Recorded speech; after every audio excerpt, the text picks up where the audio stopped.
Assalamualaikum warahmatullahi wabarakatuh. Kami dari kelompok 5 yang beranggotakan Andika Firdaus, Andre Okta, Alkaromah Desidin, Guntur RM, dan Valdio Iqwa ingin mempresentasikan PPT makalah pengembangan kepribadian PTK kami yang berjudul Pendidikan Nonformal. Selanjutnya ada bab 1, pendahuluan. Selanjutnya akan dijelaskan oleh Andika Firdaus. Pertama adalah latar belakang.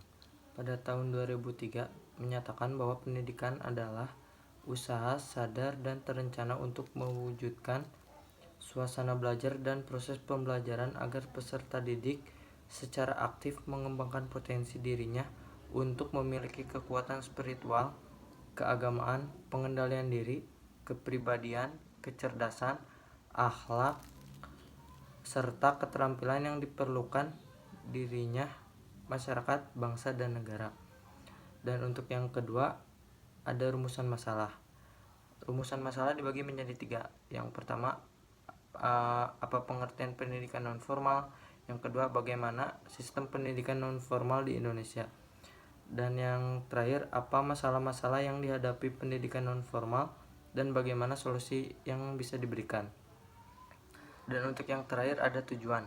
Tujuan itu sendiri dibagi menjadi 3. Yang pertama, mengetahui pengertian tentang pendidikan nonformal. Yang kedua, mengetahui sistem pendidikan nonformal di Indonesia. Dan yang terakhir, dapat memberikan solusi terhadap masalah-masalah yang dihadapi pendidikan nonformal. Baik, selanjutnya akan dijelaskan oleh Valdio. Baik, selanjutnya bab 2. Pengertian pendidikan nonformal. Menurut Philip Hakon, pendidikan nonformal menurut ia adalah pendidikan luar sekolah yang dilembagakan. Namun, secara umum, pendidikan nonformal adalah pendidikan yang dapat dilaksanakan secara terstruktur dan berjenjang. Selanjutnya, pendidikan nonformal di Indonesia. Menurut Undang-Undang Dasar 1945, mengisyaratkan agar di dalam usaha memajukan kesejahteraan umum dan mencerdaskan kehidupan bangsa, bisa membentuk kesempatan bagi setiap warga untuk mendapatkan pengajaran. Terhitung sejak 1945, usaha itu telah dilaksanakan, yaitu membentuk suatu kepanitiaan yang dipimpin oleh Ki Hajar Dewantara untuk menyusun undang-undang tentang pengajaran.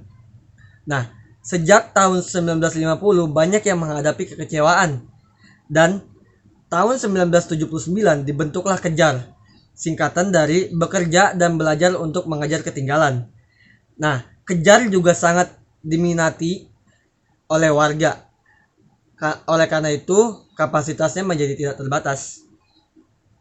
Terima kasih, selanjutnya akan dijelaskan oleh Andre Okta.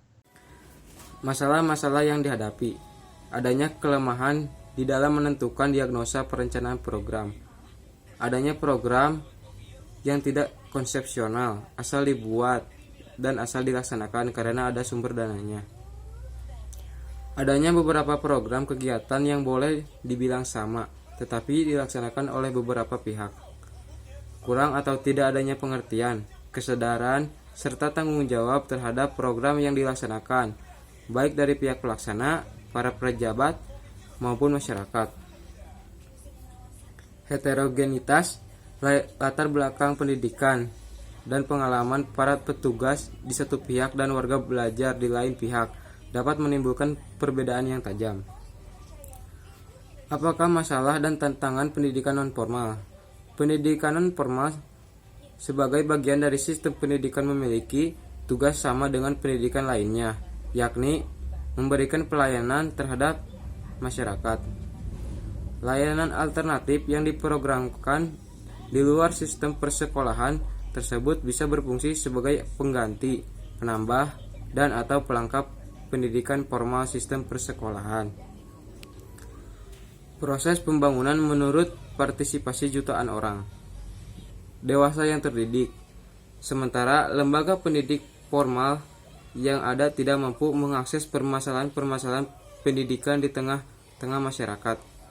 Di daerah-daerah tertentu, sejumlah penduduk menentukan bahwa sistem pendidikan persekolahan tidak mampu membekali keterampilan-keterampilan yang mereka butuhkan untuk bersaing secara terbuka dan gemblang dalam masyarakat teknologis.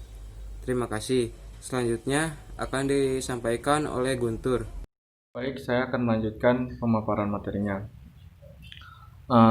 Selanjutnya, masalah dan tantangan pendidikan non-formal. Yang pertama, ketidakjelasan penyelenggaraan pendidikan non-formal, yaitu standar-standarnya pendidikannya yang kurang standar.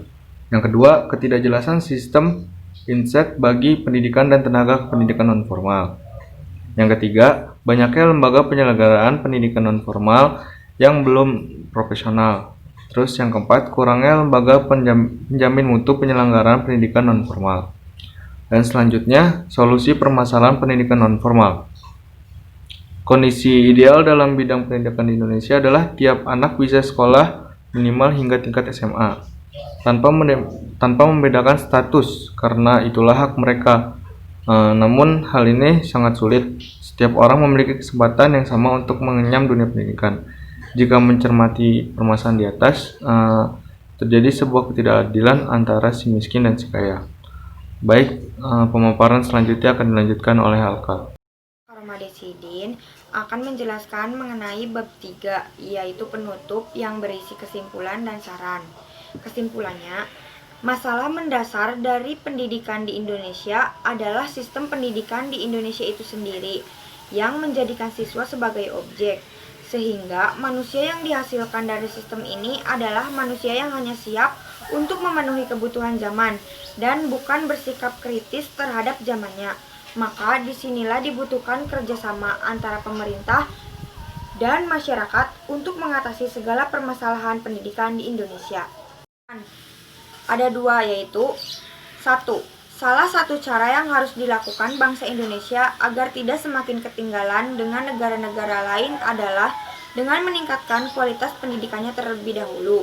2. Dengan meningkatkan kualitas pendidikan, berarti sumber daya manusia yang terlahir akan semakin baik mutunya dan akan mampu membawa bangsa ini bersaing secara sehat dalam segala bidang di dunia internasional. Sekian dari kelompok kami. Bila ada pertanyaan, bisa lewat WhatsApp grup. Sekian dari saya dan kelompok saya. Mohon maaf bila ada kesalahan. Terima kasih. Wassalamualaikum warahmatullahi wabarakatuh.